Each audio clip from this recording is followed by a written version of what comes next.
Hello and welcome back to my channel. और आज की इस वीडियो में हम सीखेंगे हाउ टू सॉल्व रूट्स। आप रूट्स को किस तरीके से सॉल्व कर सकते हैं, इसके अंदर हम देखेंगे कि रूट्स को आप किस तरीके से जोड़ सकते हैं, घटा सकते हैं, गुणा कर सकते हैं और भाग कर सकते हैं। ये चारों चीज़ें हम इस वीडियो के अंदर सीख लेंगे। सबसे पहले हम देख लेते हैं बेसिक चीज़ जो होती है, ये है एडिशन ऑफ रूट्स। तो रूट्स का आप एडिशन किस तरीके से कर सकते हैं। यहाँ पर देखिए, जो फर्स्ट मैंने यहाँ पर लिखा हुआ है ये है √3 प्लस √3। अगर इस तरीके का रूट होता है जिसमें आपका नंबर जो रूट के अंदर लिखा हुआ है ये सेम नंबर है, मतलब यहाँ पर भी 3 लिखा है और यहाँ पर भी 3 लिखा है, तो एडिशन के केस में आप कैसे करते हैं। सिंपली आपका इस रूट को तो हम एज इट इज लिख देते हैं, यानी √3 आपका एज इट इज आ जाएगा। और इस √3 के आगे आप देखिए, यहाँ पर कुछ नहीं लिखा तो यानी कि 1 है, यहाँ पर भी कुछ नहीं लिखा तो यानी कि 1 है। तो यहाँ पे इस रूट के आगे क्या है 1, यहाँ पर भी क्या है 1। तो यानी इस रूट के आगे वाले जो नंबर्स होते हैं हम उनका एडिशन करते हैं। तो एडिशन आप करोगे 1 + 1 तो हो जाएगा 2। तो जब भी आपको रूट्स का एडिशन करना है तो आपको क्या करना है, इसके आगे वाले नंबर्स को प्लस कर लेना है और जो रूट के अंदर वाला नंबर है वो आपका सेम आ जाता है एज इट इज। अब यहाँ पर आप देख सकते हो, यहाँ पर है इसी तरीके से √5, यहाँ पर है आपका 3√5। तो यहाँ पर आपका जब रूट के अंदर नंबर सेम है तो आप इसको एज इट इज लिख सकते हैं, यानी कि √5। अब इस रूट के बाहर लिखा हुआ है 3, इस रूट के बाहर क्या है, कुछ भी नहीं है, तो मतलब क्या है 1 है। तो यानी यहाँ पर 3 है और यहाँ पर 1 है। अब आप इनको प्लस कर लेंगे, यानी 1 + 3 तो कितना आएगा 4। तो यहाँ पे अगर हम इस तरीके से रूट्स को सॉल्व करते हैं तो कितना आएगा 4√5। कोई और नंबर भी होता तो हम उसको जोड़ लेते, उसको प्लस कर लेते। अब यहाँ पर देखिए, जो तीसरा है इसके अंदर है 4√7 + 2√7। यहाँ पर क्या है आप देखिए, सबसे पहले रूट आपका सेम होना चाहिए, तो √7 है, √7 है। इस तरीके से नहीं होना चाहिए √7 √9 या फिर √3 इस तरीके से, तो ये डिफरेंट नहीं होना चाहिए, ये सेम होना चाहिए। तो यहाँ पर आपका रूट जो है ना ये सेम है, तो यहाँ पर हम इसको लिख सकते हैं √7। और आगे वाले नंबर पे अगर हम ध्यान दें तो यहाँ पर 4 है, यहाँ पर 2 है, तो इन्हें हम जोड़ लेंगे तो हो जाएगा 6√7।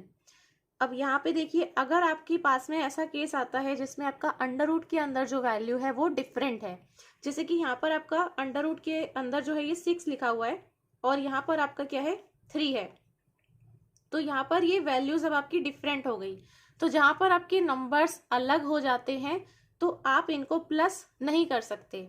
जैसे यहाँ पर आपको क्या चीज देखनी थी कि इस अंडर रूट के अंदर जो भी नंबर है ना ये सेम होना चाहिए, तो आप बाहर वाले जो नंबर है उन्हें जोड़ सकते हो और अंडर रूट वाला सेम चला जाएगा। अब अगर आपके पास में अलग अलग नंबर्स हैं अंडर रूट के अंदर तो आप इन्हें प्लस नहीं कर सकते।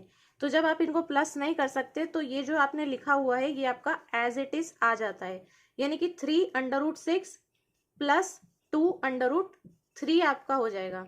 तो ये इसमें फर्दर यहाँ पर सॉल्व नहीं होगा, इसे आप बाद में अगर क्वेश्चंस के अंदर और स्टेप्स हैं तो वहां पर ही आपका सॉल्व हो सकता है, लेकिन इस चीज को आप फर्दर सॉल्व यहाँ पे नहीं कर सकते, तो ये चीज आपकी एज इट इज रह जाएगी। तो ये आपके कुछ बेसिक्स हैं जिससे कि आप एडिशन इजीली कर सकते हैं रूट्स का। आप देखिए सब्ट्रैक्शन किस तरीके से करते हैं रूट्स का, इसमें भी आपका लगभग सेम ही रहेगा। जैसे यहाँ पर आपका √5 माइनस √5 है, सो अंडर रूट के अंदर आपका यहाँ पर 5 है, यहाँ पर भी 5 है, मीन्स सेम डिजिट है। तो अगर आप सेम डिजिट है और आप सब्ट्रैक्शन कर रहे हैं तो यहाँ पर सिंपली आपका क्या हो जाएगा 0 हो जाएगा। ठीक है, तो यहाँ पर आपका सिंपली क्या हो जाएगा, भाई इतने ही नंबर में से आप इतना ही नंबर माइनस कर रहे हो तो आपका ऑटोमेटिकली आंसर 0 ही आएगा। यहाँ पर भी आप देख सकते हैं, अगर इसके साथ में कोई डिजिट होती, जैसे कि यहाँ पर है आपका अंडर रूट के अंदर तो सेम ही नंबर है, 3 है और 3 है, लेकिन यहाँ पर इसके साथ में 5 है और यहाँ पर 2 है, तो आप कैसे करेंगे।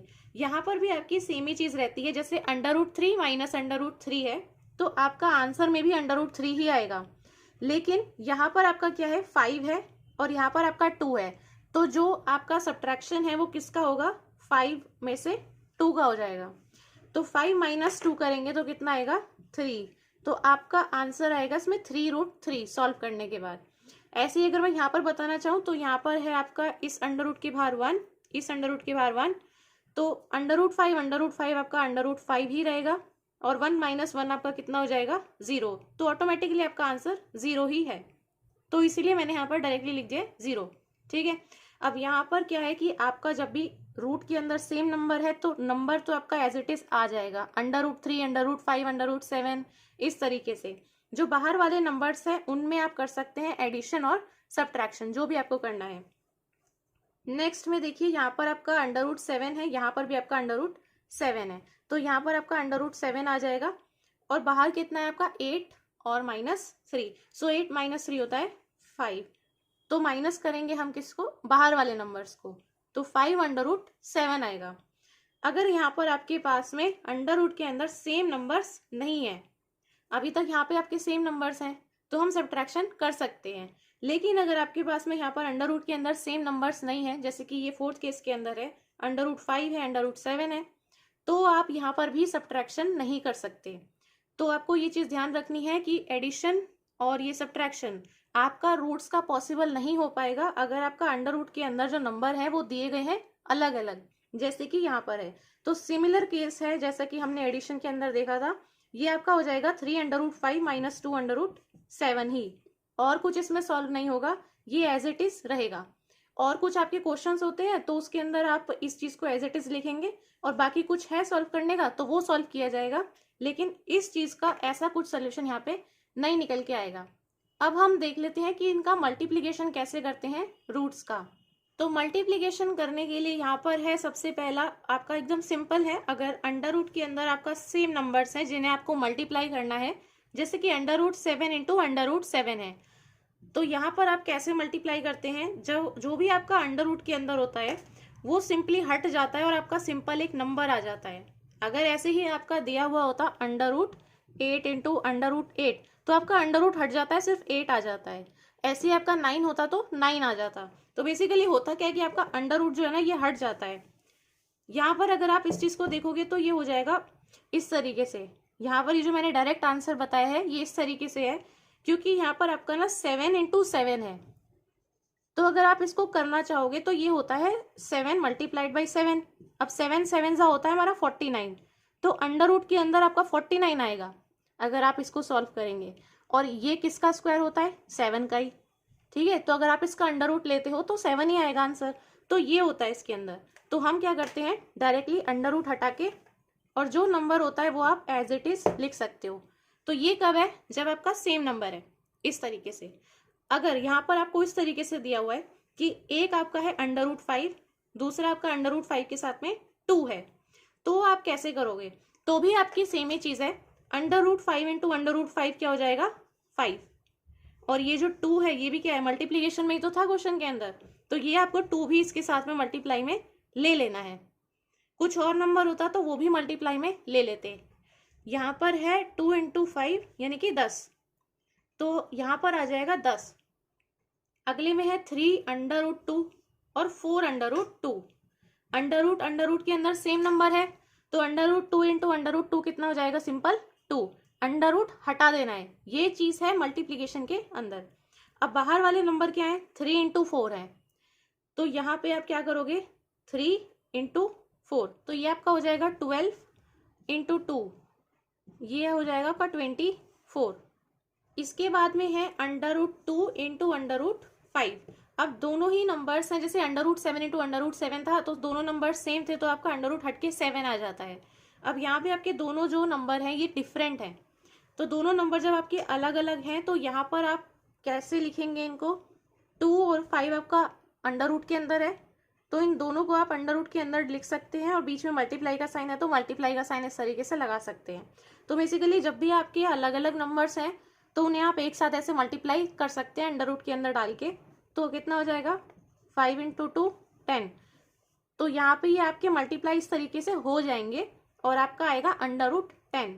ऐसे ही अगर आपके पास में है कुछ इस तरीके से, यहाँ पर आपका अलग नंबर है और यहाँ पर आपका अलग नंबर है, तो यहाँ पे आपका √2 है, यहाँ पर आपका √3 है, तो आप कैसे करेंगे, √2 × √3 है, जैसे कि मैंने अभी यहाँ पर लिखा हुआ था नंबर, तो आपका √2 × √5 था। तो जब भी अलग अलग नंबर है तो उनको कैसे लिख सकते हैं, अंडर रूट के अंदर 2 × 5 कर दो, तो यहाँ पे भी क्या हो जाएगा, अंडर रूट के अंदर 2 × 3। अब बाहर वाले को देखते हैं, बाहर में आपका 3 और 4 मल्टीप्लीकेशन में है, तो 3 × 4 आप कर सकते हो, तो बाहर कितना आ जाएगा, 12। 3 × 4 = 12 और अंडर रूट के अंदर कितना है 3 इंटू 2 6। तो सॉल्व करके कितना आएगा आपका 12 अंडर रूट 6। अब देख लेते हैं हम डिवीजन किस तरीके से कर सकते हैं रूट्स का। तो डिवाइड के लिए आप ऐसे लिख सकते हैं या फिर इसी चीज को हम इस तरीके से भी लिख सकते हैं कि under root 6 divide by under root 6। तो ये सिंपली आपका ऊपर भी आपका इतना ही है, नीचे भी आपका इतना ही है, तो ये पूरा कैंसिल आउट होके आ सकता है 1। तो जब भी डिवाइड होता है सेम ही चीज है तो आप काट के इसको 1 लिख सकते हैं। तो 1 आएगा आपका, अगर सेम टू सेम है एकदम। यहाँ पर है आपका 6 अंडर रूट 5 और अंडर रूट 5, इसी चीज को हम ऐसे भी लिख सकते हैं 6 under root 5 divide by under root 5। अब ये चीज आपकी सेम है, जैसे 2/2 लिखा होता है तो हम उसको काट सकते हैं, 50/50 है तो उसको भी काट सकते हैं। तो यहाँ पर ऐसे ही अंडर रूट 5 और अंडर रूट 5 भी कट सकता है, कट के आएगा 1। ऊपर आपका 6 है तो सिर्फ कितना आ जाएगा 6। ठीक है, यहाँ पर अगर इस तरीके से, अब अंडर रूट के अंदर आपके अलग नंबर्स हैं, अंडर रूट 30 है, अंडर रूट 6 है। मैं चाहूँ तो इस चीज को ऐसे भी लिख सकती हूँ, ये हो जाएगा आपका अंडर रूट में 30 divide by under root 6। Under root 30 को हम ब्रेक करके भी लिख सकते हैं इस तरीके से, क्योंकि ये होता है आपका 6 5 30, तो मैं इसको ब्रेक करके लिख सकती हूँ under root 6 into under root 5 और डिवाइड में आपका आ जाएगा अंडर रूट 6। क्यों? क्योंकि डिवाइड में ना आपका अंडर रूट 6 है, तो ये अंडर रूट 6 से अंडर रूट 6 कट जाएगा और सिर्फ आपका बचेगा अंडर रूट 5। तो ये आपका सॉल्व करके आ जाएगा। अब डिवीजन के केस के अंदर अगर आपको अलग अलग दिए हुए हैं रूट्स के अंदर, जैसे ये अंडर रूट 2 है, ये अंडर रूट 3 है, डिफरेंट हो गए, तो यहाँ पे सबसे पहले मैं इसको ऐसे लिख सकती हूँ, ये है 3 under root 2 divide by 2 under root 3, इस तरीके से। अब यहाँ पे इनमें से कुछ भी डिवाइड नहीं हो पाएगा, ये बेसिकली आपका इतना ही रहेगा। तो आपको इसको फर्दर सिंप्लीफाई कुछ नहीं करना है, ये इतना ही रहेगा। अगर आपका किसी क्वेश्चन के अंदर इस तरीके से है तो इसको आप एज इट इज रहने दोगे और बाकी कोई इसके अंदर चीज आपकी हो रही है तो उसके ऊपर आप ऑपरेशंस लगा सकते हो, लेकिन फिलहाल जो है ये इस तरीके के अंदर ऐसे ही रहने वाला है, यहाँ पे इसके अंदर और कोई चेंज नहीं आएगा। तो डिविजन के केस के अंदर हम इस तरीके से करते हैं। और प्लस माइनस के अंदर आपको ध्यान देना होता है कि आपका प्लस माइनस नहीं हो पाएगा अगर आपका अंडर रूट के अंदर यहाँ पे दोनों जगह पर डिफरेंट साइन है। और मल्टीप्लीकेशन और डिवीजन के केस के अंदर भी मैंने आपको बता दिया है। तो यही थी हमारी आज की वीडियो कि किस तरीके से आप रूट्स को जो है सॉल्व कर सकते हैं प्लस माइनस इनटू और डिवीजन के केस में। तो मुझे उम्मीद है ये वीडियो आपको पसंद आई होगी। अगर ये वीडियो आपको अच्छी लगी हो तो इस वीडियो को आप जरूर से लाइक कर दें, अपने फ्रेंड्स के साथ में आप इस वीडियो को शेयर कर सकते हैं। और ऐसी ही और अच्छी और इन्फॉर्मेटिव वीडियोस मैं आपके लिए लेकर आती रहती हूँ। तो मेरे इस चैनल को आप सब्सक्राइब कर लें और बेल आइकन को भी प्रेस कर दें ताकि आने वाली वीडियोस का आपको नोटिफिकेशन मिलता रहे। और अब हम मिलेंगे नेक्स्ट वीडियो में। So thanks for watching this video.